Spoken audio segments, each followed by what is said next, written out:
Se você atua no setor sucroenergético e lida com questões financeiras estratégicas atreladas ao negócio, esse episódio do Evotalks é para você. Saiba um novo panorama dado pelo CARF na tese do século e os impactos relevantes e transformadores na forma como você lida com o planejamento tributário da sua usina e o resultado que isso pode trazer para a sua performance financeira. Olá pessoal, sejam bem-vindos a mais um episódio do Evotalks.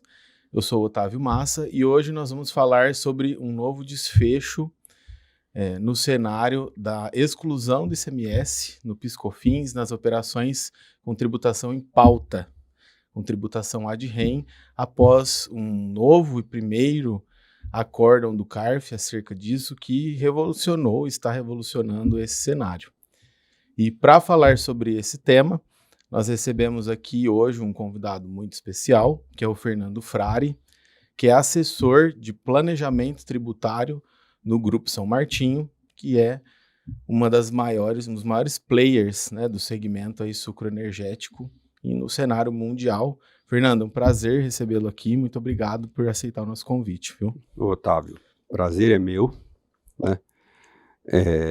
Mais um assunto desafiador, mas assim, que pelo que vem se seguindo nas decisões aí, acho que a gente vai ter um bom desfecho para isso. Com certeza, com certeza. Vamos lá. Como eu costumo dizer, né, Fernando, o segmento sucroenergético, acho que a cada ano que passa, sempre tem um grande tema a ser discutido, né? Então a gente já passou por crédito PIS/COFINS sobre CCT, depreciação acelerada incentivada, subvenção para investimento. Agora aí sempre tem um tema quente, né, para ser discutido, e agora esse entra no radar aí, como mais um deles, né? Esse era um assunto que inclusive a gente tinha mais no longo prazo, por conta do direcionamento que a Receita tinha dado, contrário, né, à incidência do ICMS nesse tipo de recolhimento. Sim. Mas, com a decisão que teve recente no CARF aí, a coisa deu uma mudada, mudou o cenário. Mudou o cenário. Então, aí as empresas, mesmo do setor nosso e de bebidas, Sim. estão reavaliando Sim. e mudando a rota, né? Corrigindo a rota. Sim, e eu confesso que, particularmente, eu já estudo sobre esse assunto, que é exclusão dos efeitos, eu trato assim esse tema, exclusão dos efeitos financeiros do ICMS no cálculo do PIS e COFINS. Eu não falo exclusão do ICMS da base do PIS e COFINS. Porque aí eu já não estou limitando, né? Nas operações com ad rem. Eu estudo esse tema desde 2016, 2017. Eu falei, tem que ter uma solução. E assim, por mais que eu já tivesse construído uma linha de raciocínio acerca disso, e levou anos ali, eu diria, para chegar nessa conclusão, o posicionamento da Receita Federal, né, com a 177, com a COSIT, e o próprio TRF vinha construindo uma jurisprudência não muito interessante, do meu ponto de vista, construída através de argumentos que não eram os argumentos certos. E quando eu confesso que eu tinha pouca esperança, por mais que eu soubesse a forma correta, eu não tinha muita esperança, mas esse acórdão do CARF, que a gente vai discutir aqui hoje, acendeu uma luz de esperança que para mim estava apagada, né? E acendeu, assim, uma luz forte, não foi uma luz fraca, né? Então, assim, num primeiro momento, Fernando, eu queria, obviamente, você como um especialista no assunto, como que você entende vamos pensar assim, né? Só para eu contextualizar também o pessoal que está nos assistindo, para saber a tua opinião.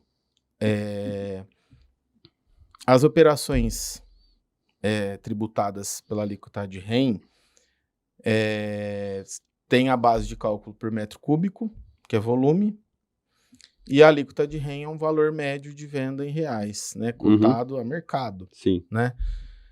Logo, se eu mudo a base de cálculo que é receita para metro cúbico e a alíquota que é percentual para reais, eu não tenho direito a excluir, né? Esse era o posicionamento da Receita, que felizmente foi entendido pelo CARF, que eu acho interessante essa alusão. O PIS/COFINS sobre a Receita, ele tá a permissão de ser criadas essas contribuições no artigo 195, inciso 1, a linha B da Constituição Federal, que a Seguridade Social poderá ser custeada, né, pelas empresas, e aí pode ser sobre folha de salário, faturamento ou lucro. Isso. E a linha B, que é faturamento ou lucro, quando saiu o Recob, por exemplo... Tá, lá em 2008, lá, mudou. Mudou a linha? Não. Não. É a mesma linha. Então por que eu não posso? Tanto é que eles precisaram fundamentar, né, que o recolhimento, o ADREM, não feria a linha B, né, do faturamento. Por quê? Porque você só mudou, no final das contas, é a mesma metodologia. É uma base de cálculo, certo? Estimada, vezes a alíquota vigente do PIS/COFINS. Só que, ao invés de você recolher em cima do faturamento da sua receita, você já faz essa alíquota estimada e recolhe por metro cúbico. No final das contas, isso é apenas para facilitar a arrecadação, o recolhimento e a fiscalização. Né? Mas você não está abrindo mão de arrecadação. Perfeito. E assim, voltando um pouco antes, no início da sua explanação. Eu, particularmente, sempre tive convicção de que a decisão do STF também se aplicava para o nosso setor, especificamente para o ADREM. Só que quando você vai para o judiciário, certo? Se a sua tese, né, suas fundamentações não estão bem claras, bem específicas, bem certinho para o juiz avaliar, né? Se você não faz uma inicial bem fundamentada, você pode ter uma miríade de decisões. Tanto porque isso vai cair na primeira instância, principalmente, para um juiz que normalmente não tem conhecimento do assunto. Né? Então, se não tiver bem claro, preto no branco, pode ser uma decisão desfavorável. Sim. E mesmo para o TRF, mesmo se os desembargadores sendo mais, né, tendo uma formação, eles conhecimento tributário bem maior, não tem o conhecimento técnico necessário, como tem, que para nós foi fundamental, uma turma específica, uma turma do CARF, do administrativo. Tecnicamente, para esse assunto, eles têm um conhecimento muito maior. Sim. Por isso que essa decisão que foi recente agora do CARF mudou o cenário. Sim. Porque eles têm, na minha opinião, uma capacidade técnica, inclusive, porque tem os conselheiros do fisco. Sim. Inclusive, os conselheiros do fisco foram favoráveis, unânime. À tese da Mariel, que foi a conselheira relatora. Sim. Então, assim, esse abriu para nós um precedente muito, muito favorável. Sim. E você disse uma coisa genial, né? Conforme a gente está conversando aqui, eu falo, a minha mente está conectada com a sua. Porque é uma coisa que eu acho bacana. O tema 69, quando ele foi um leading case, na época que entraram com essa ação, não existiu o ADREM. E a decisão para eu poder excluir está em cima do artigo 195, inciso 1, a linha B. Então, tudo que está embaixo desse guarda-chuva tem direito. É que, infelizmente, fixou-se a tese ipsis literis, né, de que eu posso excluir só o ICMS da base de cálculo, né? Então, assim, era justamente nesse ponto que eu ia te entrar, que você muito bem disse.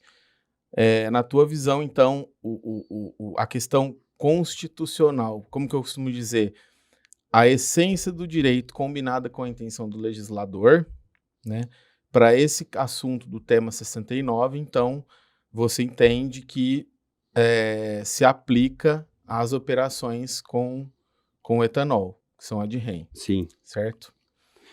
Então, a questão é, como você disse, quando esse tema começou a ser discutido, você não tinha os recolhimentos por metro cúbico, né? Você tinha só alíquota sobre a base de cálculo, que no caso não era nem receita, era o faturamento.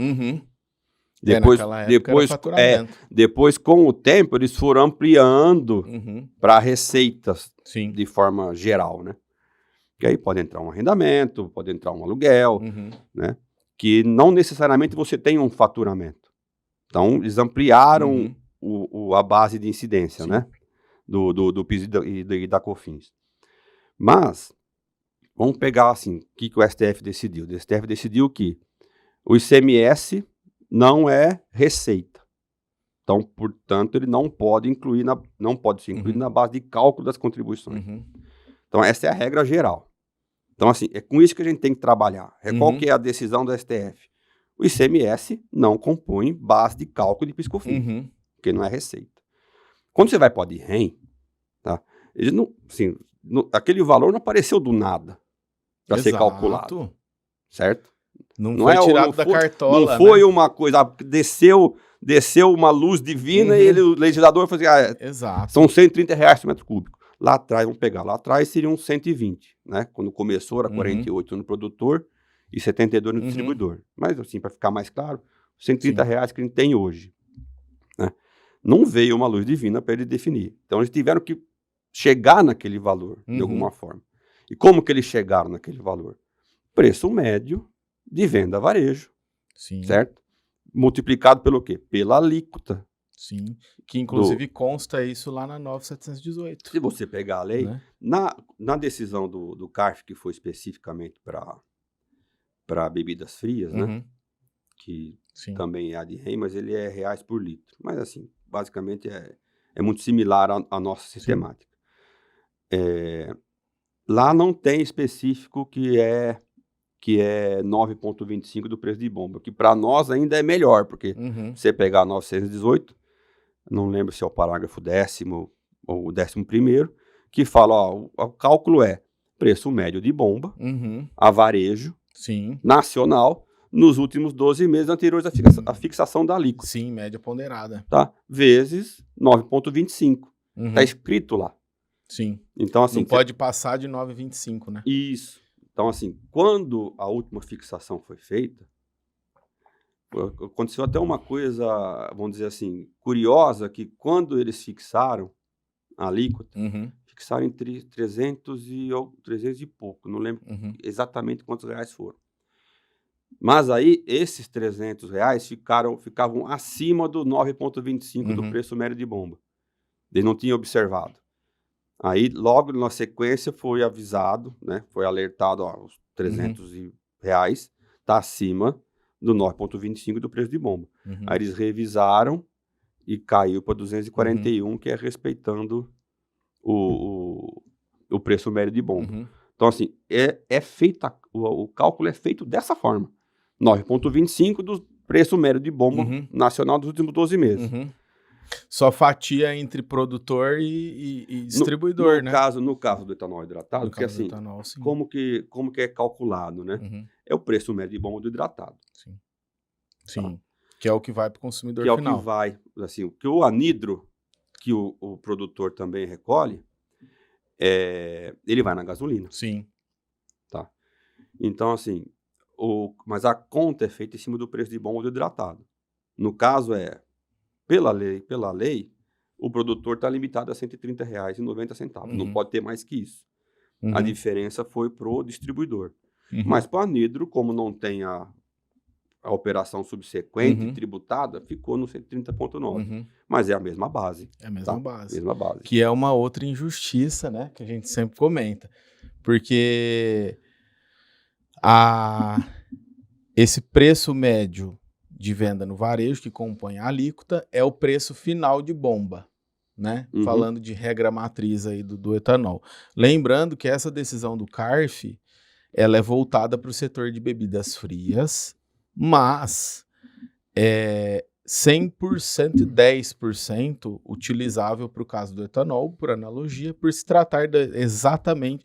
Se trocasse todos os termos bebidas frias na decisão do CARF por etanol, seria a mesma coisa. Mudasse a NCM lá na tabela e a legislação específica daquela tributação é a mesma coisa.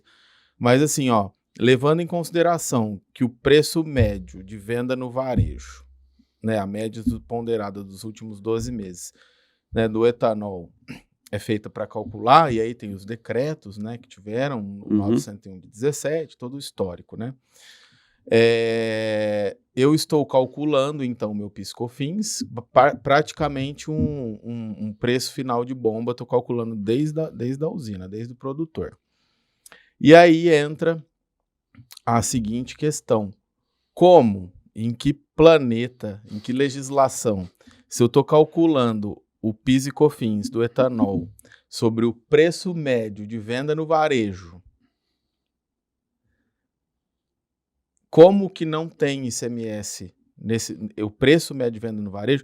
Inclusive no próprio site da ANP, deixa muito na legislação da ANP, é infralegal e legal, até de transparência para o consumidor, o preço médio de venda no varejo inclui todos os tributos, o próprio PIS e COFINS. Sim. E o ICMS. Então, tem ou não tem ICMS nessas alíquotas que soltam, né, que são pautadas para eu calcular? Tem ou não tem ICMS no caso do etanol? Lógico.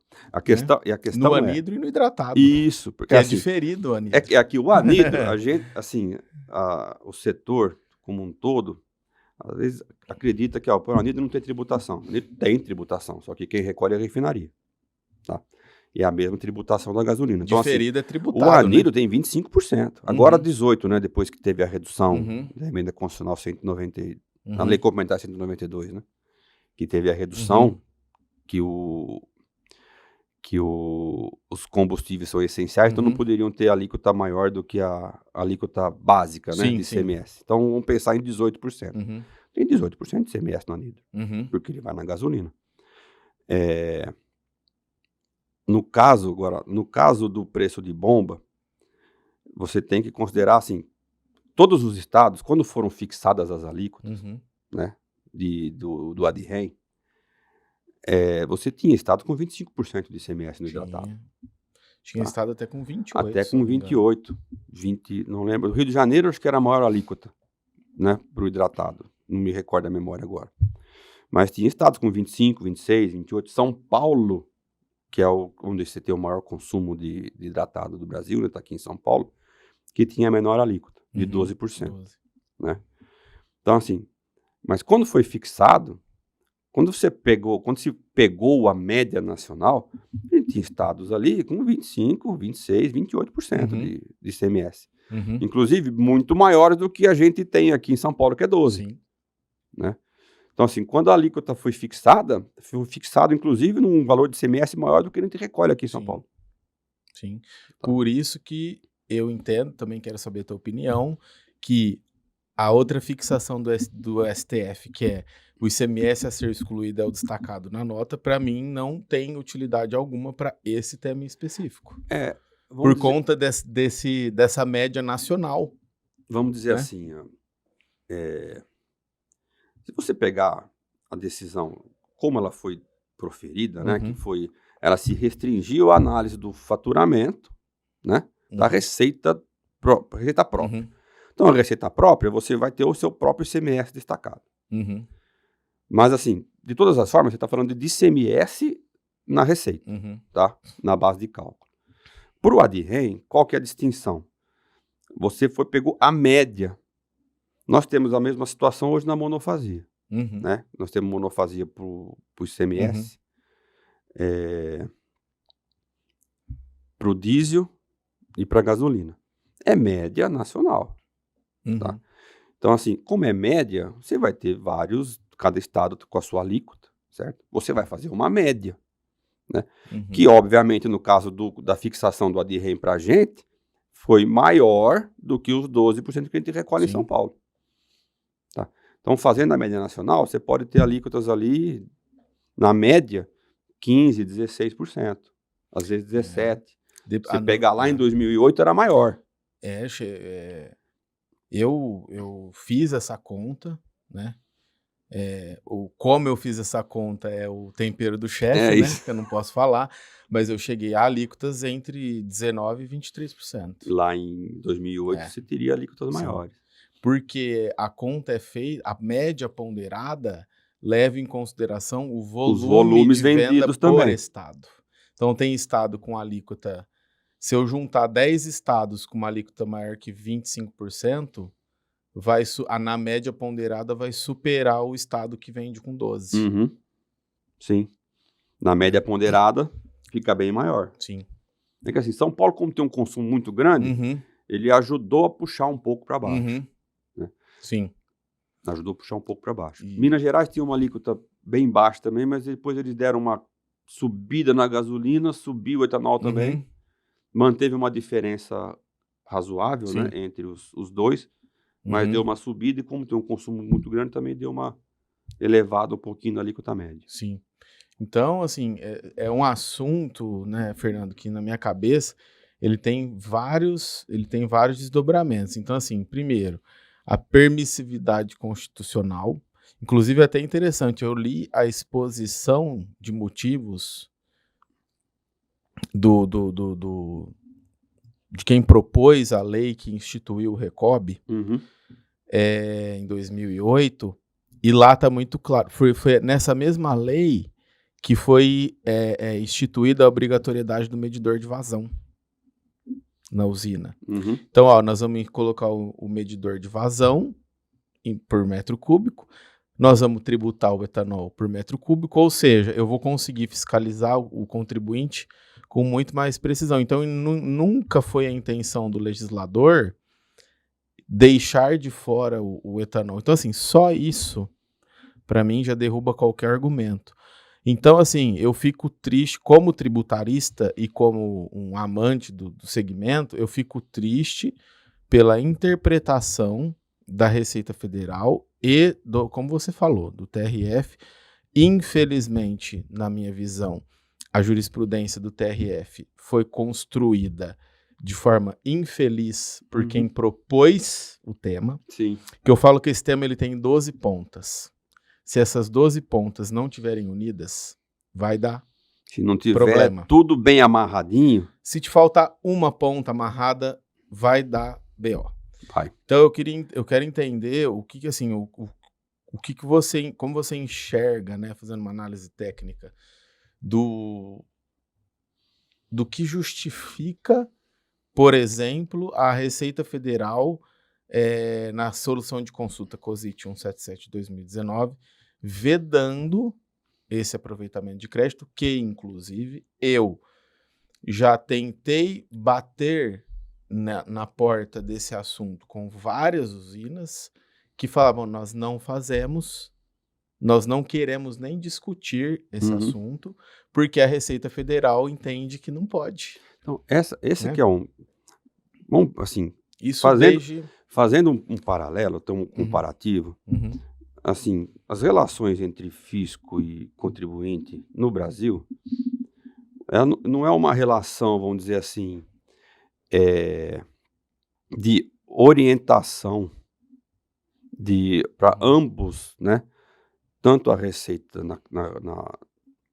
como para preservar a arrecadação, manter uma arrecadação, mas assim, no que efetivamente é devido, né? Então, assim, as relações Receita e contribuinte, a Receita olha para o contribuinte aqui no Brasil, como um sonegador em potencial, certo? É um relacionamento abusivo, né? Isso. E o contribuinte olha a Receita Federal como o leão que quer morder um pedaço do seu dinheiro, certo? Então, assim, não é uma relação harmônica, vamos pensar assim, harmônica. Ó, tem em países, por exemplo, na Europa principalmente, Dinamarca, Suécia, os escandinavos são mais avançados que a gente nessa questão de entendimento. A relação entre contribuinte e fisco é bem mais harmônica. Então, se o contribuinte tem uma dúvida, ele acessa o fisco, eles vão lá avaliar, e se chega Você vai fazer dessa maneira. Aqui, se você vai fazer uma consulta para o fisco, você já fica com medo de tomar uma autuação. Não, peraí, esse contribuinte acho que está fazendo errado. A resposta da consulta é um auto de infração. Então, você tem esse perigo aqui. Sim. Né? E é cultural, né? E cultural. Então, quando veio a decisão do STF, como é que a Receita tá agindo? Contenção de danos. Perdi a tese, já foi feita estimativa de X bilhões. Foi quase mais de meio trilhão. Então, eles estão tentando conter danos. Né? Então, assim, eles não vão dizer, qual que é a decisão? A decisão é PIS/COFINS, o ICMS não é receita, então não compõe base de cálculo. O ADREM tá fora. Por que eu vou dizer que tem direito e perder mais arrecadação ainda? Então, a orientação deles é contém danos. Tá? Não importa se isso tá certo ou tá errado. Tá? Como não deveria ser, da maneira como tu disse que é na Escandinávia. Qual que é a forma correta? O que é a essência O que é devido? Isso. O que é devido? Né? Aqui não, que eu preciso preservar a arrecadação pura e simples. Né? Então não tem essa relação harmônica entre contribuinte e fisco. Então assim, quando veio a solução de consulta, já era mais ou menos o que esperado.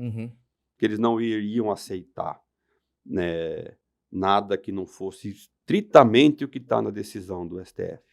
Então assim, eu acredito que não foi nada que não fosse esperado. Agora a questão é, a gente não pode simplesmente aceitar, né, sem avaliar o que realmente é, né? E na nossa opinião, o ADREM também se encaixa perfeitamente na mesma decisão do STF. Sim. E assim, é desgostoso para nós, como técnicos, ver uma decisão que não é técnica, né? Como é esse caso. E assim, o pilar em que eles se baseiam, tanto a Receita na solução de consulta, quanto o TRF. Porque na fase de TRF, a Procuradoria se manifesta, né, com os argumentos dela. Eles se fixam justamente no trecho da legislação do STF. O ICMS que compõe a base de cálculo não é receita. Então, assim, ela foi nessa linha. Né? Olha, para você ter noção, eu acompanho, eu monitoro, até pelo próprio Jus Brasil que eu uso, eu tenho um termo salvo lá que chama ADREM. Eu acompanho esse flag. Toda decisão que sai, tudo que sai de ADREM eu vejo, semanalmente. E aí, eu já vi uma variedade de tratativas desse assunto. Eu já vi o próprio MS que transitou em julgado do tema 69, quererem discutir o cálculo dentro desse mesmo processo.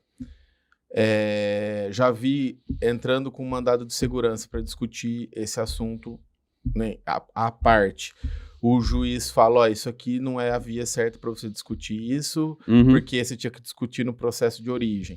E aí a jurisprudência formando com o mesmo posicionamento. No TRF3, que é o que a gente está aqui em São Paulo, a jurisprudência do TRF3 está seguindo a mesma linha de raciocínio da solução de consulta COSIT 177. Eu já vi um comparativo, né? Aí depois eu quero te perguntar também o que você acompanhou no TRF. Eu já vi um comparativo desse tema com a exclusão do ICMS da base de cálculo da CPRB, porque o RECOB é opcional. Você não pode excluir porque o RECOB é opcional, igual a CPRB. Mas por que a CPRB foi julgado que o ICMS não pode ser excluído? Porque no caso da CPRB, muda a linha. Entendi. Da B para A. Então, mas essa questão da CPRB, só para fazer mais um paralelo... Claro, por favor, fique à vontade. Tudo depende da composição do STF. Hoje a gente tem uma composição lá que ela é muito fiscalista. Tá? Ela é muito pró-fisco. Com o intuito de preservar, entre aspas, a arrecadação. Não deveria ser... O judiciário não deveria se preocupar se o executivo vai arrecadar mais ou vai arrecadar menos com a decisão que provém dele, né? Ele tem que analisar o direito. Qual que é o direito? O direito é esse. Se isso vai impactar positivamente ou negativamente a arrecadação, é um problema do executivo. Perfeito. Então, hoje a gente tem decisões do STF que elas não são baseadas no direito puro e simples. Mas inclusive o fisco leva, né? O Ministério da Fazenda leva, ó, isso aqui vai impactar a arrecadação em X bilhões. Aí isso vai impactar educação, saúde. Aí você já leva o STF, já começa a olhar, peraí, tem que manter. É um negócio meio político. A decisão da CPRB, na minha opinião, foi bem nesse ponto. Porque assim, não importa que é opcional. Tá? Que a decisão, inclusive, acho que na fundamentação do Alexandre de Moraes, ele fala, você optou pelo regime... Foi ele que desempatou para desfavorável, você tem que seguir o que está no regime, no optativo. Não, a regra é uma só. Se eu vou pela regra geral, se eu vou pela opção que a legislação me dá, né, eu tenho que seguir a regra do direito. Então, assim, se eu optei pelo Recob, pelo Adrem, em detrimento da tributação pela alíquota, o ICMS não pode estar nem aqui nem ali. Tá? No INSS é a mesma coisa. Tá? Se na questão da CPRB, se tem ICMS na CPRB e o ICMS não é base de cálculo para PiscoFins, para o tributo, não pode ser para o outro. Sim, eu concordo. Certo? Não é porque você optou pela CPRB, você tem que seguir, ó, aqui tem ICMS. Então, assim, na minha opinião, não é um bom comparativo. Tanto porque, quando você colocou a CPRB, posso até dar o braço a torcer, que quando foi instituído, realmente foi para diminuir, certo? Sim, para ter um né? incentivo, porque quando ela foi instituída, o produtor rural, ele tinha uma carga na folha de salário dele muito alta. Porque, mas assim, se você olhar lá atrás, né?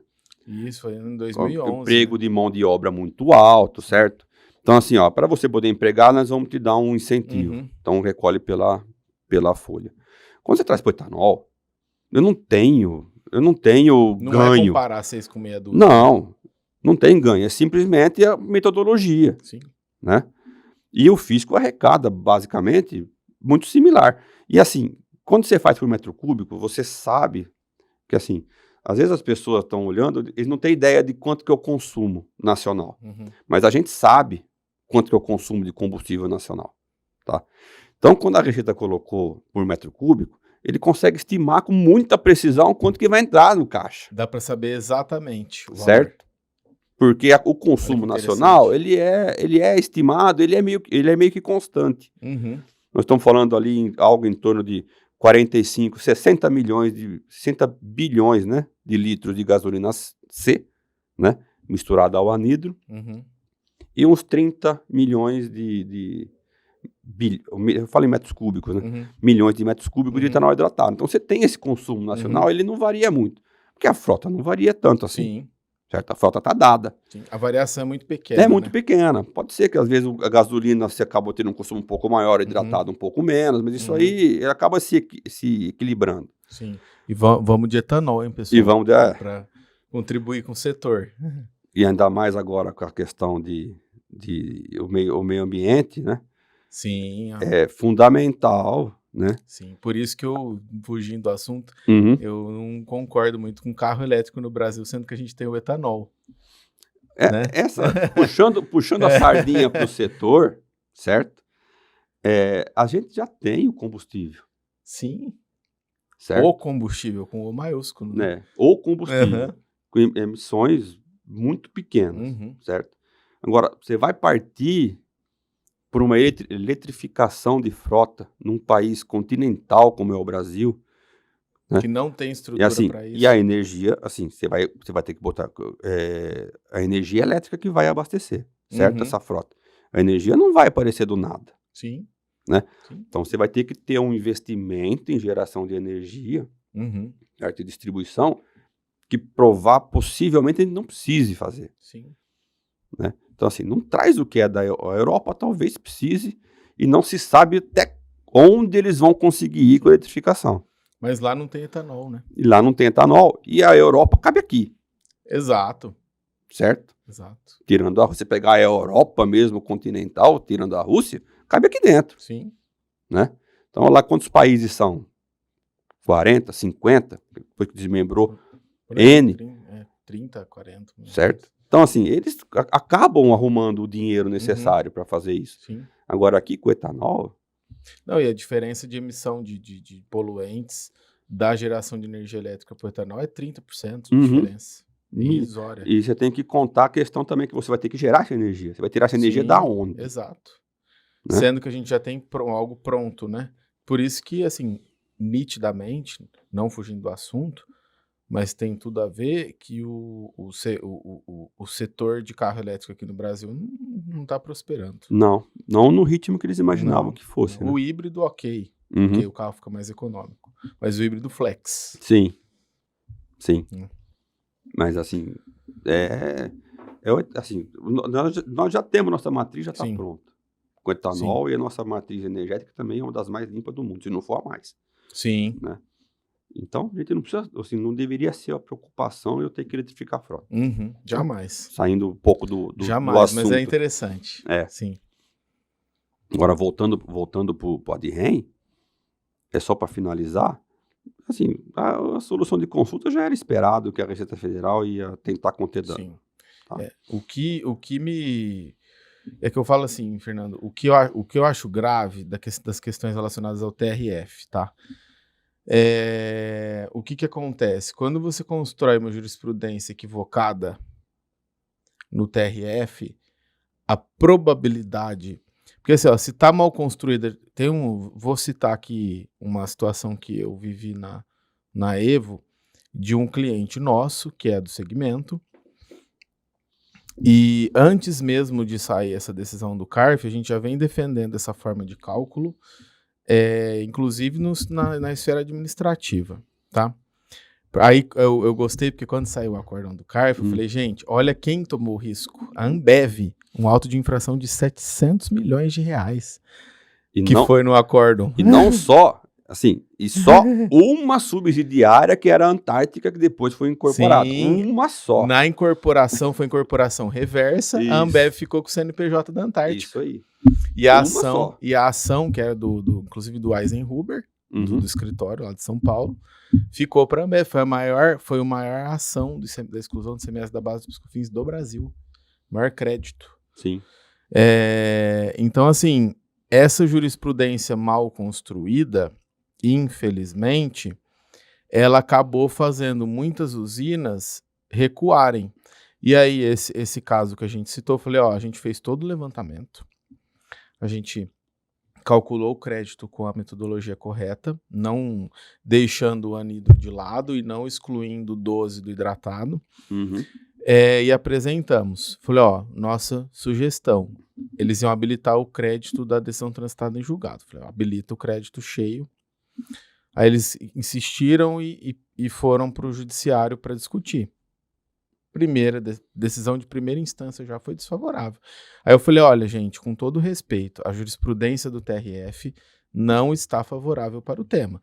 Desde o início, isso foi em 2021, final de 21, desde o começo. Esse assunto é para fazer administrativo e discutir no CARF. Tá? E hoje, vendo essa decisão do CARF, falei, poxa, dá uma paz de espírito na gente. Então, indo agora para a decisão do CARF, o que te impressionou mais, assim? Porque eu achei uma obra de arte, o texto. Inclusive, eu procurei a relatora no LinkedIn e mandei uma mensagem de parabéns para ela. Porque eu falei, eu nunca vi uma decisão tão respeitosa com o direito. Né? Eu parabenizei ela, porque eu fiquei assim, encantado com a... Ela é uma das conselheiras porque assim, você tem os conselheiros do contribuinte e o conselheiro do fisco. Ela é, com certeza, uma das mais bem preparadas do nosso lado, né? Do contribuinte. Então, assim, ela foi muito bem, né? Muito bem, assim, no link que ela fez, gente, é o ICMS não compõe base de cálculo. Ponto. Né? Então, assim, se a base de cálculo para o Recope Bebidas Frias é o preço de mercado, de varejo, o preço de varejo tem ICMS. E demonstrou ali, né, muito claramente, assim, a decisão não precisa fazer uma fundamentação de 40, 50 páginas. Você faz ela foi muito sucinta, muito clara, muito no ponto da questão.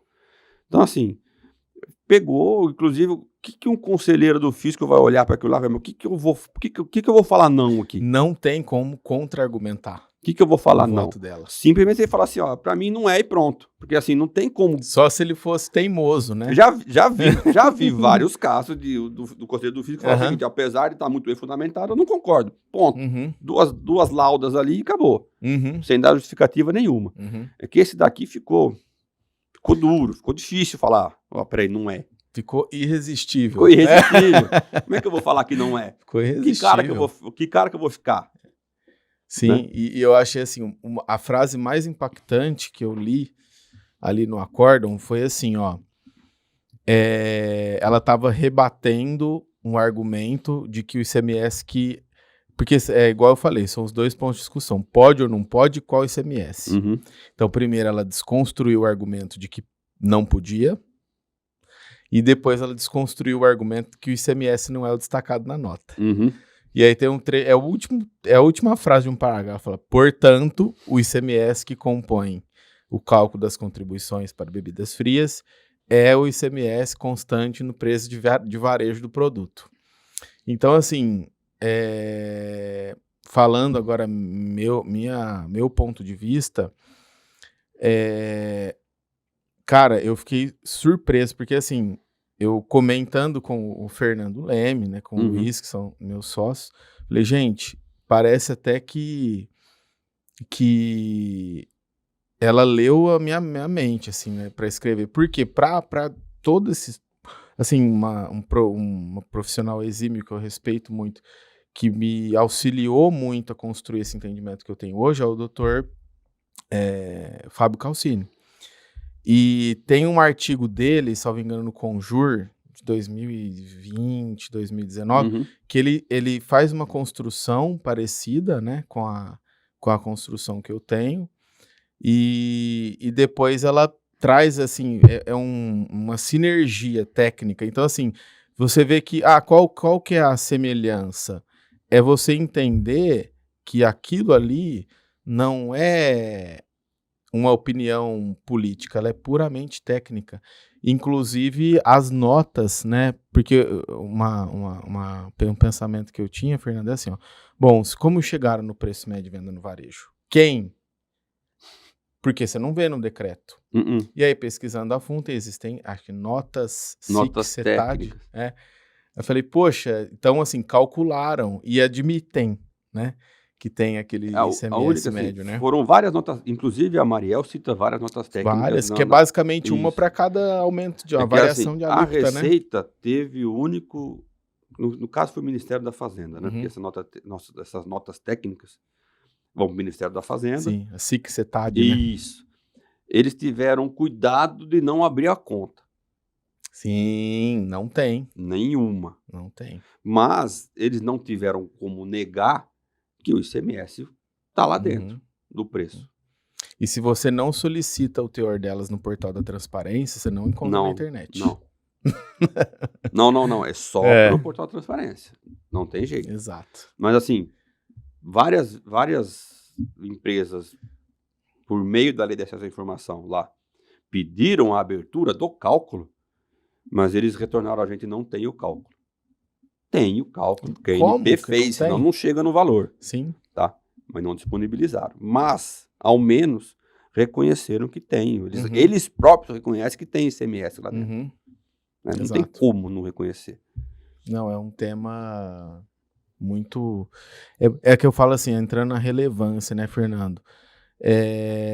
Para o segmento de sucro-alcooleiro, que é um segmento que você atua, como que você vê assim, vamos pensar em como que você enxerga esse tema do ponto de vista de segurança jurídica, e a relevância disso em desempenho econômico e financeiro para uma usina, né? Porque assim, hoje em prática todas as usinas fabricam etanol, né? Umas mais focadas no açúcar, outros menos, mas assim, pegando principalmente, quem tem a ação transitada em julgado do tema 69 e que ainda não passou os 5 anos para habilitar o crédito, por exemplo, dá para retificar e habilitar esse crédito considerando também, porque muita usina habilitou o crédito só do açúcar e não habilitou do etanol porque não sabia fazer o cálculo. Inclusive, assim, é uma informação aberta, eu vi uma usina, uma SA, que em 2022 publicou uma nota explicativa na DF, falando que tinha habilitado, não era o Grupo São Martinho, era outra usina, que tinha habilitado o crédito só do açúcar e ainda não sabia o que fazer com o do etanol. Né? Então, assim, como que você vê, assim, vamos pegar um balanço patrimonial, nos números de um balanço patrimonial, a relevância desse número para aumentar o fluxo de caixa tributário, o resultado da companhia, uma ponderação disso com a segurança jurídica, assim, como que você enxerga tecnicamente esse retorno, né? Vamos tentar separar o que foi e o que vai ser daqui para frente. Né? Então, assim, o que foi, se a gente pegar, a São Martinho especificamente, tem a ação de 2007. Né? Então, na retroagem é 2003. Mas se você pegar só o Recob, de 2008 para frente, nós estamos falando aí 16 anos. Certo?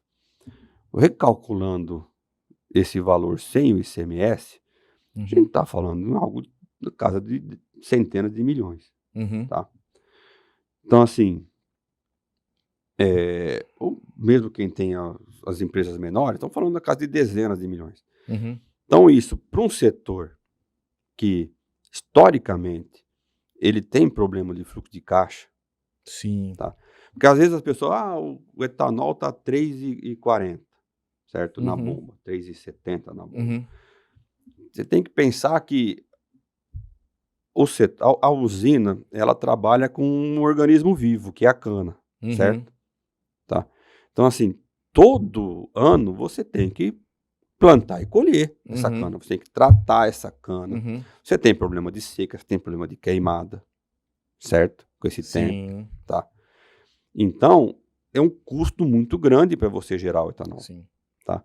Onde você tem que competir com combustível fóssil, que, abrindo o jogo, qual que é o custo que a Petrobras tem? É o custo para perfurar o poço, certo? Depois que ela perfura o poço, é só dinheiro sozinho que sai, certo? Então, assim, para ela, é perfurar o poço e extrair o petróleo e mandar para o refino. A usina, ela tem a parte agrícola é gigantesca. O custo para você até maior que da indústria, né? Muito maior. Se você pegar uma usina, o custo agrícola é mais ou menos 70%. A gente pensa, etanol, o custo é no agrícola. Tá? De plantar, de tratar, de colher essa cana. Tá? Quando você leva para a indústria, o custo é bem menor. Então, assim, é um setor que ele trabalha com margens muito pequenas porque você tem um combustível fóssil, que é o parâmetro, e que é muito barato para você extrair. Tá? Então, assim, qualquer ganho, ou qualquer, vamos pensar assim, não diria ganho, mas se você tem possibilidade de reduzir a sua carga tributária, você consegue botar o seu produto com mais competitividade. Sim. Certo? E você melhora o seu caixa. Então, assim, é fundamental para as usinas, no caso especificamente do Adrem, brigar realmente pelo direito, certo? Porque, assim, isso vai traz, vamos dizer, não é nem dinheiro, mas traz valor para a empresa, certo? Sim. Traz valor. E não é pouco valor. Estamos falando ali, se você pegar o ICMS, isso aí pode ter um impacto aí de 2%, 3%. Tem usina que às vezes não trabalha com essa margem. Com certeza, não. E ainda tem o exemplo que a despesa financeira mata o resultado. Mata o resultado. O EBITDA é bom, mas entra despesa financeira... Então, assim, é uma causa que as empresas não podem abrir mão. Uhum. É simples assim. E por conta do contexto, mais da metade abriu mão. Aí vamos fazer outro paralelo. Porque assim, a gente pode fazer, vamos pensar assim, faço, habilito, compenso, sou autuado. Tá? A minha autuação, ela vem com multa e juros. Eu vou ser multado, vai vir a atuação e vem a multa. Tá? Se você usou aquele valor por compensação, a multa é 35%. Certo? Se não tiver dolo, pode subir para 150. 150. Porque às vezes toma uma multa e ainda toma um dolo. Toma uma multa punitiva de 150. ainda, Tá?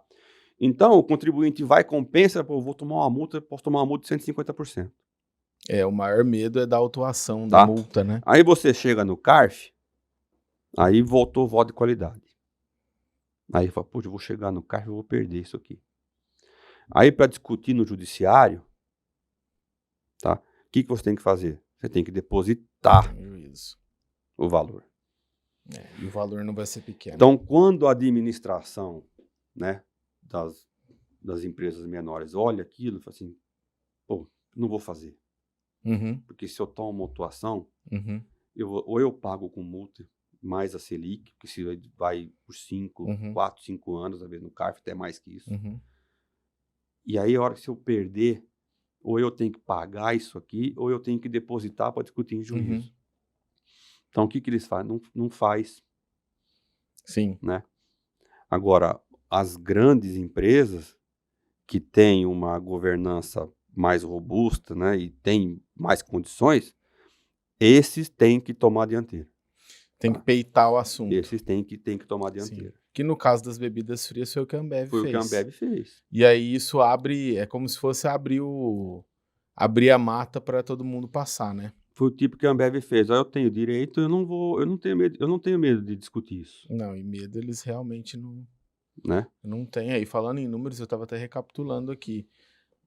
Eu atendo uma usina que é pequena, ela produz bastante etanol. Ela fatura em média 500 a 700 milhões por ano. Tá? Por ano. Ela não tinha ação transitada em julgado, considerando ainda que o etanol ficou 1 ano mais com a alíquota zero, e agora a alíquota voltou bem menor do que era lá no comecinho do Recob. Sim. Né? Em 2017, 2013 também era alta. Dos últimos 5 anos deu 9 milhões e meio de crédito. Isso para uma usina que fatura 600 milhões por ano, considerando 1 ano de alíquota zero de etanol. E a alíquota... Então, assim, se a gente for pegar isso aí, para 1 ano, o crédito de 5 anos para 1 ano dá mais de 1% do faturamento bruto. Entendeu? Isso você considerando que teve um período com a alíquota zero. Com a alíquota zero, entendeu? Então, assim, é muita grana. Dá até medo de fazer o perder comp. Então. Porque o valor é alto. Pois é isso que eles avaliam. Eu vou fazer o PER. Poxa, sem contar que tem 100 milhões, sem contar milhões. Que tem um outro problema também, que eu falo, as relações fisco e contribuinte. Você foi lá e habilitou o valor, certo? Com o cálculo. Aí habilitou só o açúcar. Aí você refaz a conta, peraí, o meu valor tem também o etanol. Aí você vai lá, quer complementar a habilitação, que o meu valor é esse. Ela não aceita. É complementação. Que você já falou que o teu valor é esse, eu não quero que você muda. Não, tá aqui, eu tô só corrigindo o valor da habilitação, é esse aqui. Sim. Não é nem ela vai avaliar, analisar, porque ela pode, ela tem 5 anos para analisar isso aí. Sim. Sim, você já habilitou, você não pode habilitar de novo, complementar. Não, tipo assim, você tem que meio que comprovar um erro material ali, explicar o que aconteceu, que justifique você tá refazendo o cálculo e o fiscal tem que aceitar. Aquela primeira análise, né? Sim. Pegando um gancho nisso, Fernando, até pra gente finalizar, o panorama econômico foi, assim, muito bem explicado do teu ponto de vista, do entendimento que você tem da comparação dos pequenos players, dos grandes players, E realmente, cara, assim, dos anos que eu tenho de experiência com usina, são altos e baixos, né? Uhum. Só que os altos são muito altos e os baixos são muito baixos, né? Ele fala quase uma boca de jacaré, né? Porque ela é muito, muito alta. Assim, pode ser um pico, depois vem para um vale. Não é aquela coisa meio constante. Não é uma coisa assim. Cara, eu passei pela crise do governo Dilma, né? Atendendo. Nunca trabalhei dentro de uma usina, mas desde quando eu trabalho com tributário, eu sempre atendi usina. Foi um período assim, foi nesse período que fortaleceu a tese do CCT, do Crédito Piscofins. Porque, foi uma pancada assim, astronômica de caixa, e era na época do crédito presumido do etanol, que zerava o piscofins do etanol. Sim. Né? Então, assim, nesses momentos de crise acabaram surgindo essas oportunidades. E por fim, Fernando, só para entender assim, com a decisão do CARF, como que você vislumbra o futuro desse tema, tecnicamente falando? Eu vou dizer assim, que isso foi, vamos pensar, eu quase dá para classificar como antes e depois. Tá? Antes da decisão,